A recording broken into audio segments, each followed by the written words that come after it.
எல்லாருக்கும் வணக்கம். இன்னைக்கு நம்ம பார்க்க போகிற வீடியோவில் பார்த்தீங்கன்னா டெக்ஸ்ட் ஓவர்ஃப்ளோ ப்ராப்பர்ட்டி அப்படின்னா என்னன்னு பார்க்கலாம். ஸோ ஃபர்ஸ்ட் நான் ஒரு ஃபோல்டர் கிரியேட் பண்ணிக்கிறேன். அதுக்கு டெக்ஸ்ட் எலிப்சிஸ் அப்படின்னு சொல்லி நானாக நேம் வச்சுக்கிறேன். நீங்கள் என்ன நேமெல்லாம் வச்சுக்கோங்க. நெக்ஸ்ட் விஎஸ் கோடில் போயிட்டு அந்த ஃபோல்டர் நான் ஓப்பன் பண்ணிக்கிறேன். அதாவது அந்த டெக்ஸ்ட் எலிப்சிஸ்ன்னு சொல்லி கிரியேட் பண்ணேன் பார்த்தீங்களா, அதை செலக்ட் பண்ணி ஓப்பன் பண்ணிக்கிறேன். இப்போ எனக்கு அந்த ஃபோல்டர் ஓப்பன் ஆயிடுச்சு, டெக்ஸ்ட் எலிப்சிஸ் அப்படின்னு சொல்லி. நெக்ஸ்ட் எனக்கு ரெண்டு ஃபைல் தேவை. ஒன்று HTML ஃபைல், இன்னொன்று CSS ஃபைல். ஸோ HTMLக்காக index.html போட்டுக்கிறேன், CSSக்காக style.css அப்படின்னு சொல்லி போட்டுக்கிறேன். நீங்கள் என்ன நேம் பண்ணாலும் வச்சுக்கோங்க. நெக்ஸ்ட் HTMLல எக்ஸ்க்ளமேட்டரி அமைக்கி என்டர் தட்டினேன்னா எனக்கு டிஃபால்ட்டாக உள்ள HTML டேக்ஸ் எல்லாமே வந்துடும். நான் டைட்டிலை மட்டும் சேஞ்ச் பண்ணிக்கிறேன், டெக்ஸ்ட் ஓவர்ஃப்ளோ அப்படின்னு சொல்லிட்டு. நெக்ஸ்ட் என்னோட CSS ஃபைலை HTMLோட லிங்க் பண்ணிக்கிறேன். So link tag related to style sheet, அப்புறம் அந்த ஃபைல் நேம் style.css இப்படி போட்டால் HTMLோட CSS லிங்க் ஆயிரும். இப்போது அந்த HTML ஃபைலில் நான் குரோமில் போயிட்டு ரன் பண்ணுறேன். மேலே பாருங்கள், எனக்கு டெக்ஸ்ட் ஓவர்ஃப்ளோ அப்படிங்கிற டைட்டில் மட்டும்தான் இருக்குது. ஸோ இப்போ நான் என்ன பண்ண போகிறேன்னா ஒரு div tag க்ரியேட் பண்ணி அதுக்குள்ளே ஒரு பேராகிராஃப் போடுறேன். ஸோ டம்மி கண்டனால நான் லொரம் போட்டுக்கிறேன். இப்போ நான் ரெஃப்ரெஷ் பண்ணி பார்க்குறேன், எனக்கு அந்த பேராகிராஃப் மட்டும் டிஸ்பிளே ஆகுது. அவ்வளோதான், HTML முடிச்சாச்சு. இப்போ CSS போகலாம். ஸோ ஸ்டார் அப்படிங்கிறத போடுறேன். இது எல்லா டேக்ஸையுமே குறிக்கும், ஆல் HTML டேக்ஸையும் குறிக்கிறது இந்த ஸ்டார். ஸோ மார்ஜின் 0 போடுறேன். பார்த்தீங்கன்னா எனக்கு ஒட்டிருச்சு. அதாவது டிஃபால்ட்டாக உள்ள மார்ஜின் ரிமூவ் பண்ணிட்டேன். நெக்ஸ்ட் என்ன பண்ண போகிறேன்னா பேடிங் 0 போட்டுக்கிறேன். அடுத்து பாக்ஸ் சைஸிங் பார்டர் பாக்ஸ் அப்படின்னு சொல்லி போட்டுக்கிறேன். இது எல்லா டேக்ஸுக்குமே போய் அப்ளை ஆகும்.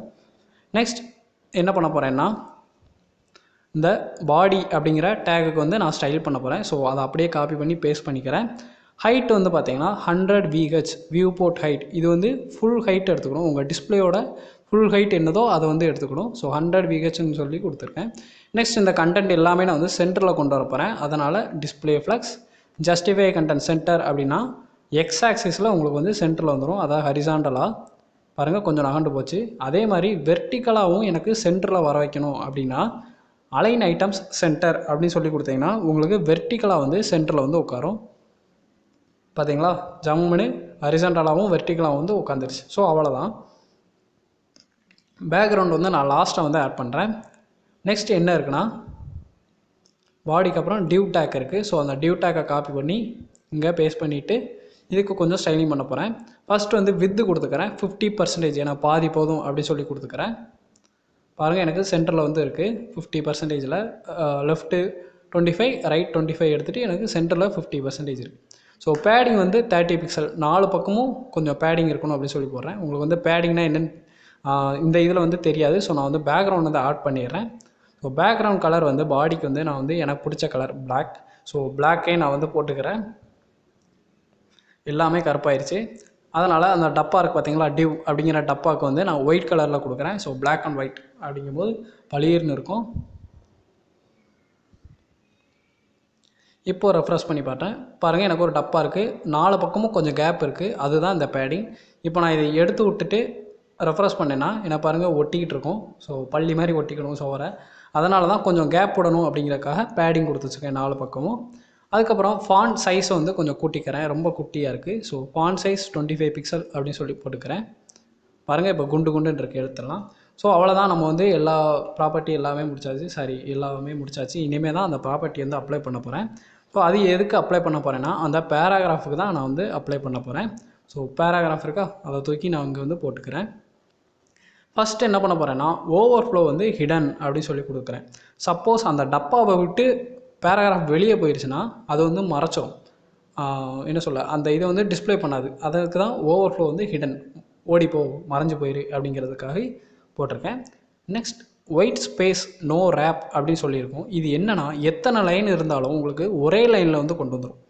பாருங்கள், எனக்கு 4 லைன் இருந்துச்சு, இப்போ பாருங்கள் எனக்கு சிங்கிள் லைனில் கொண்டு வந்துச்சு. ஸோ இதுதான் ஒயிட் ஸ்பேஸ் நோ ரேப் அப்படிங்கிறது. ஸோ லாஸ்ட்டாக எனக்கு 3 புள்ளி வச்சா நல்லாயிருக்கும். அதாவது அந்த பேராகிராஃப் கண்டினியூ ஆகிறது அப்படிங்கிற மாதிரி இருக்கிறதுக்கு டெக்ஸ்ட் ஓவர்ஃப்ளோ எலிப்சிஸ்ன்னு கொடுத்தீங்கன்னா லாஸ்ட்டு பாருங்கள், அப்படியே அந்த பேராகிராஃப் கண்டினியூ ஆகிற மாதிரி உங்களுக்கு காட்டலாம்.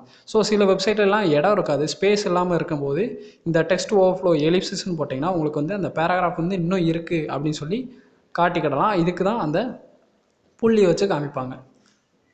நெக்ஸ்ட் என்ன பண்ண போகிறேன்னா, சப்போஸ் எனக்கு வந்து 4வது லைனில் எனக்கு புள்ளி வைக்கணும், இல்லை 2வது லைனில் எனக்கு புள்ளி வைக்கணும், ஒரே லைனாக வேணாம் அப்படின்னா என்ன பண்ணலாம் அப்படின்னா, நம்மளுக்கு வந்து அந்த ஒயிட் ஸ்பேஸை எடுத்து விட்டோம்னா நம்மளுக்கு வந்து அந்த 4 லைனும் அப்படியே இருக்கும். அந்த ஒயிட் ஸ்பேஸ்ன்னு போட்டிங்கன்னா உங்களுக்கு ஒரே லைனில் வந்துடும்.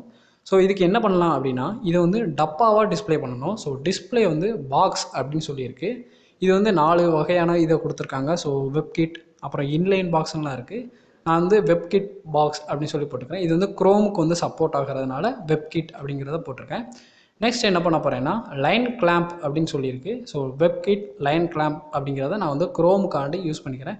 ஸோ 2ன்னு போட்டேன்னா எனக்கு வந்து 2 லைனே போதும் அப்படின்னு சொல்லி காமிக்கும். இது ஏன் ஒர்க் ஆகலை அப்படின்னா, இது வந்து என்ன டைரெக்ஷனில் இருக்குது அப்படின்னு சொல்லி நம்ம வந்து ரெஃபர் பண்ணணும். இது வந்து வெர்டிக்கலாக இருக்கா, ஸோ அதனால் பாக்ஸ் ஓரியன்ட் அப்படின்னு சொல்லியிருக்கு. அதனால் வெப்கிட் பாக்ஸ் ஓரியன்ட் வெர்டிக்கல் அப்படின்னு சொல்லி போட்டு இப்போ ரெஃப்ரெஷ் பண்ணுறேன். பார்த்தீங்களா, 2வது லைனில் எனக்கு அந்த புள்ளி வந்து கண்டினியூ ஆகுது, அதாவது பேராகிராஃப் வந்து கண்டினியூ ஆகுது அப்படின்னு சொல்லி. சப்போஸ் எனக்கு வந்து 3வது லைனில் இருக்கணும் அப்படின்னா, லைன் கிளாம்ப் வந்து 3ன்னு போட்டிங்கன்னா உங்களுக்கு 3rd லைனில் வந்து புள்ளி புள்ளியாக வரும். சப்போஸ் 4th லைனில் வேணும் அப்படின்னு சொன்னால் 4 அப்படின்னு சொல்லி போட்டிங்கன்னா உங்களுக்கு 4th லைனில் வரும். இங்கே வராது, ஏன்னா கண்டென்ட் வந்து கேப் இருக்குது. கண்டென்ட் வந்து ஃபுல்லாகுதோ லாஸ்ட்டாக தான் நம்மளுக்கு வந்து புள்ளி வைக்கும். ஸோ 1ன்னு போட்டிங்கன்னா நம்ம நார்மலாக பார்த்த மாதிரி தான். பாருங்கள், 1 மட்டும் இருக்குது. ஸோ ரொம்ப ரொம்ப சிம்பிள் ட்ரிக் தான், ஆனால் இதுக்கோட பெனிஃபிட் வந்து நிறையா இருக்குது. ஸோ அவ்வளோதான் இந்த வீடியோ. இந்த வீடியோ உங்களுக்கு பிடிச்சிருச்சுன்னா மறக்காமல் லைக் பண்ணுங்கள், ஷேர் பண்ணுங்கள் அண்ட் கமெண்ட் பண்ணுங்கள். அண்ட் இது வரைக்கும் நம்ம சேனலை சப்ஸ்கிரைப் பண்ணாதவங்க மறக்காமல் சப்ஸ்கிரைப் பண்ணுங்கள். உங்கள் ஃப்ரெண்ட்ஸ் எல்லாருக்குமே ஷேர் பண்ணுங்கள். ரொம்ப யூஸ் ஆகிருக்கும்னு நம்புகிறேன். அண்ட் உங்களுக்கு என்ன ப்ராஜெக்ட் வேணாலும் கேளுங்க தாராளமாக. ஆப் டெவலப்மெண்ட்டாக இருந்தாலும் சரி, வெப் டெவலப்மெண்ட், டெஸ்க்டாப் அப்ளிகேஷன் எதுனாலும் சரி, எங்கள் டீம் இருக்காங்க. பெர்ஃபெக்டாக உங்களுக்கு சீப் ரேட்டில் வந்து பண்ணி தருவாங்க. ஸோ மீண்டும் அடுத்த வீடியோவில் பார்க்கலாம். பாய்.